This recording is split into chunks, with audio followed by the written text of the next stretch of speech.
ಭದ್ರಾ ಜಲಾಶಯ ನಮ್ಮ ಈ ಕಲ್ಯಾಣ ಕರ್ನಾಟಕದ ಜೀವನಾಡಿ. ಕರ್ನಾಟಕ ಪಕ್ಕದ ಆಂಧ್ರ ಪ್ರದೇಶ ಮತ್ತು ತೆಲಂಗಾಣ 3 ರಾಜ್ಯಗಳ ರೈತರಿಗೂ ಕೂಡ ಅನುಕೂಲ ಆಗ್ತಕ್ಕಂತ ಈ ಜಲಾಶಯ. ವಿಶೇಷವಾಗಿ ನಮ್ಮ ಕರ್ನಾಟಕದಲ್ಲಿ ಕೊಪ್ಪಳ, ಬಳ್ಳಾರಿ, ವಿಜಯನಗರ ಮತ್ತು ರಾಯಚೂರು ಜಿಲ್ಲೆಗಳು ಈ ಭಾಗದಲ್ಲಿ 10 ಲಕ್ಷ ಹೆಕ್ಟೇರ್ಗೂ ಹೆಚ್ಚು ಪ್ರದೇಶಗಳಲ್ಲಿ ರೈತರಿಗೆ ಭತ್ತ ಬೆಳೆಯೋದಕ್ಕೆ ಅನುಕೂಲ ಆಗ್ತಕ್ಕಂಥದ್ದು. ಕಳೆದ 2 ವರ್ಷ ನಿರಂತರವಾಗಿ ಬರ ಮಳೆ ಕಡಿಮೆ ಆಗಿರೋದ್ರಿಂದ ರೈತರು ಸಂಕಷ್ಟದಲ್ಲಿದ್ರು. ಈ ಬಾರಿ ಸಾಕಷ್ಟು ಮಳೆ ಆಗಿ ವರುಣದೇವನ ಕೃಪೆಯಿಂದ ಸಾಕಷ್ಟು ಮಳೆ ಆಗಿ ಈ ಭಾಗದ ರೈತರು ಬಹಳ ಸಂತೋಷದಿಂದಿದ್ರು. ಈ ಬಾರಿ ಆದ್ರೂ 2 ಬೆಳೆಯನ್ನ ಬೆಳಿಬಹುದು ಅನ್ನುವ ಒಂದು ಸಂತೋಷದಲ್ಲಿ ಅವರು ಇದ್ದಂತ ಸಂದರ್ಭದಲ್ಲಿ ಈ ಒಂದು ಗೇಟ್ ಇವತ್ತು ಕಳಚಿ ಬಿದ್ದಿರ್ತಕ್ಕಂಥದ್ದು ಈ ಭಾಗದ ರೈತರಿಗೆ ದೊಡ್ಡ ಆಘಾತ ಉಂಟಾಗಿದೆ. ಮಾನ್ಯ ಸಚಿವರು ಡಿ.ಕೆ. ಶಿವಕುಮಾರ್ ಅವರ ಹೇಳಿಕೆಯನ್ನು ಕೂಡ ಗಮನಿಸ್ತಾ ಇದೆ. ಎಲ್ಲೋ ಒಂದ್ ಕಡೆ ಸ್ಪಷ್ಟವಾಗಿ ಗೊತ್ತಾಗ್ತದೆ, ಅಧಿಕಾರಿಗಳು ಸರಿಯಾಗಿ ಕ್ರಮವನ್ನ ಕೈಗೊಳ್ಳದೇ ಇರತಕ್ಕಂತ ಸಂದರ್ಭದಲ್ಲಿ ಈ ಒಂದು ಸಮಸ್ಯೆ ಉಂಟಾಗಿದೆ. ನಾನು ಮಾನ್ಯ ಮುಖ್ಯಮಂತ್ರಿಗಳಲ್ಲಿ ಹಾಗೂ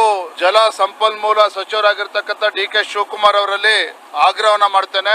ರಾಜ್ಯ ಸರ್ಕಾರದ ಜವಾಬ್ದಾರಿ. ನಿನ್ನೆ ಜಲ ಸಂಪನ್ಮೂಲ ಸಚಿವರು ಹೇಳಿದ್ದಾರೆ, ಅಧಿಕಾರಿಗಳು ಯಾರ ಮೇಲೂ ಹೊಣೆ ಹಾಕೋದಿಲ್ಲ ಅಂತೇಳಿ. ಹಾಗಾದ್ರೆ ಹೊಣೆಗಾರಿಕೆ ಯಾರ ಮೇಲೆ ಹಾಕ್ತಾರೆ? ಈ ಕಡೆ ಜಲ ಸಂಪನ್ಮೂಲ ಸಚಿವರಿಗೆ ಜಲದ ಬಗ್ಗೆನೂ ಆಸಕ್ತಿ ಇಲ್ಲ, ರೈತರ ಬಗ್ಗೆನೂ ಆಸಕ್ತಿ ಇಲ್ಲ, ಕೇವಲ ಸಂಪನ್ಮೂಲದ ಬಗ್ಗೆನೇ ಹೆಚ್ಚು ಆಸಕ್ತಿ ಇದೆ ಮಾನ್ಯ ಡಿ.ಕೆ. ಶಿವಕುಮಾರ್ ಅವರಿಗೆ. ನಾನು ಮಾನ್ಯ ಮುಖ್ಯಮಂತ್ರಿಗಳಲ್ಲಿ ಹಾಗೂ ಜಲ ಸಂಪನ್ಮೂಲ ಸಚಿವರಲ್ಲಿ ಇಬ್ಬರಲ್ಲೂ ಕೂಡ ಆಗ್ರಹ ಮಾಡ್ತೇನೆ, ರಾಜ್ಯ ಸರ್ಕಾರನೇ ಜವಾಬ್ದಾರಿಯನ್ನ ತೆಗೆದುಕೊಳ್ಬೇಕಾಗ್ತದೆ. ಈ ಭಾಗದ ರೈತರಿಗೆ ಇವತ್ತೇನು ಸಂಕಷ್ಟ ಉಂಟಾಗಿದೆ, ಇವತ್ತು ಗಾಯದ ಮೇಲೆ ಬರೆ ಎಳೆದಂತಾಗಿದೆ. ರಾಜ್ಯ ಸರ್ಕಾರವೇ ಹೊಣೆಯನ್ನ ಹೊತ್ಕೊಂಡು ಏನು ಈ ಭಾಗದಲ್ಲಿರ್ತಕ್ಕಂಥ ರೈತರಿಗೆ 1 ಹೆಕ್ಟೇರ್ಗೆ ಕನಿಷ್ಠ 50,000 ರೂಪಾಯಿಗಳ ಒಂದು ಪರಿಹಾರವನ್ನ ಕೊಡಬೇಕಾಗ್ತದೆ.